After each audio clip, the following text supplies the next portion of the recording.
అందరికీ నమస్కారం అండి. ఆంధ్రప్రదేశ్ రాష్ట్ర వ్యాప్తంగా ఉన్న పెన్షన్‌దారులకు రాష్ట్ర ప్రభుత్వం భారీ షాక్ అయితే ఇచ్చిందనమాట. సో, మనకి పెన్షన్‌లు ఇప్పటిదాకా తీసుకునే వారందరినీ కూడా ఎవరైతే అనర్హులు ఉన్నారో వారిని గుర్తించి తొలగించడం అయితే జరుగుతుందనమాట. సో, ఆ లిస్ట్‌లో మీ పేరు ఉందని ఎలా తెలుసుకోవాలి? అలాగే వీరందరికీ పెన్షన్ కట్ అయ్యాయని చెప్పేసి అంటున్నారు కదా! సో, ఎవరికి కట్ అయినాయి?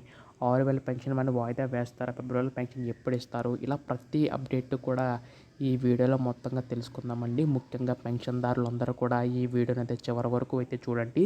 అప్పుడే మీకు పూర్తి సమాచారం మొత్తం కూడా తెలుస్తది. అంతకంటే ముందు చాలామంది వీడియోనైతే చూస్తున్నారు కానీ సబ్స్క్రైబ్ చేసుకోవడం లేదు. మీరు కనుక సబ్స్క్రైబ్ చేసుకుంటే నేను పెట్టే ప్రతి చిన్న లేటెస్ట్ అప్డేట్ కూడా ముఖ్యంగా పెన్షన్ సంబంధించి గాను ఏ చిన్న లేటెస్ట్ అప్డేట్ వచ్చినా కానీ మీరైతే ముందుగా తెలుసుకోగలుగుతారండి. అందుకోసం వెంటనే ఛానల్‌ని సబ్స్క్రైబ్ చేసుకోండి. అలాగే వీడియోకి అయితే లైక్ చేయండి. దీని ద్వారా మరికొంతమందికి సమాచారం అయితే అందుతుంది. ఇంకా ఆలస్యం చేయకుండా వీడియోలోకి అయితే వెళ్ళిపోదాం. సో, మనకి ఇక్కడ పెన్షన్‌దారులకు రాష్ట్ర ప్రభుత్వం మనకి ఉపయోగపడేలాగా ఎన్టీఆర్ భరోసా పథకం అనేది తీసుకొచ్చిందండి. అయితే దీనికి సంబంధించి గాను మనకి ఇక్కడ ముఖ్యంగా చూసుకున్నట్లయితే మనకి అనర్హులు ఉన్నారు ఎక్కువయ్యారని చెప్పి రాష్ట్ర ప్రభుత్వం అయితే గుర్తించడం అయితే జరుగుతుందనమాట. సో, ఇక్కడ మనకి ఇంటింటికి సర్వేలు అయితే నిర్వహించడం అయితే జరుగుతుంది. అధికారులు ఇంటికి వచ్చి సో, అర్హులు ఉన్నారా లేదా అని చెప్పి తెలుసుకునే వాళ్ళైతే నిర్ధారించడం అయితే జరుగుతుందనమాట. అయితే దీనికి సంబంధించి గాను రాష్ట్ర ప్రభుత్వం మనకి ముఖ్యంగా ఎవరైతే దివ్యాంగుల పెన్షన్, వికలాంగుల పెన్షన్ ఉన్నారో అంటే రూ. 15,000, రూ.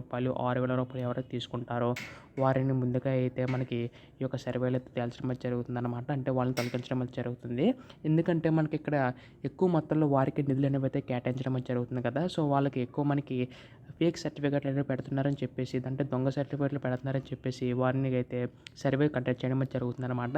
సో, సచివాలయం సిబ్బంది వచ్చి మనకి ఇంటింటికి కూడా మనకి ఈ యొక్క సర్వే పూర్తి చేసిన తర్వాత వాళ్ళకి మనకి ఈ యొక్క పెన్షన్ సంబంధించి అర్హులైతే మాత్రం వాళ్ళు టిక్ చేసుకుంటారండి. అర్హులు కాకపోతే మాత్రం వాళ్ళు రాంగ్ అని పెట్టుకుంటారనమాట. అప్పుడు మీకు వచ్చే నెల పెన్షన్ అయితే రాదనమాట. అంతేకాదండి మనకి ఇప్పుడు ఎవరైతే సర్టిఫికేట్ ఇష్యూ చేస్తారో సో వారిపై కూడా మనకి చర్యలు తీసుకునే అవకాశం ఉందండి. సో ఖచ్చితంగా అందరూ కూడా అర్హులైన వారు మాత్రమే గుర్తించే విధంగా రాష్ట్ర ప్రభుత్వం అయితే అడుగులైతే వేస్తుందనమాట.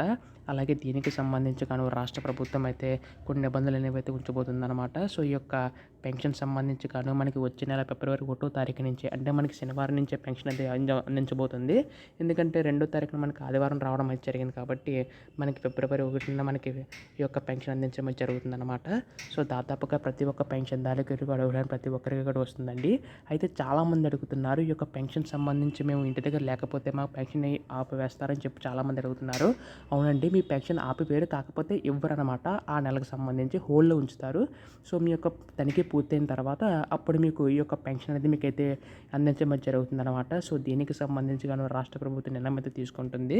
అయితే ఇటువంటి లేటెస్ట్ అప్డేట్స్ అన్నీ కూడా మీరు మిస్ కాకుండా వెంటనే పూర్తి సమాచారం అంతా కూడా తెలుసుకోవాలనుకుంటే మాత్రం మీరు దయచేసి ఛానల్ సబ్స్క్రైబ్ చేసుకోండి. ధన్యవాదములు. జై హింద్.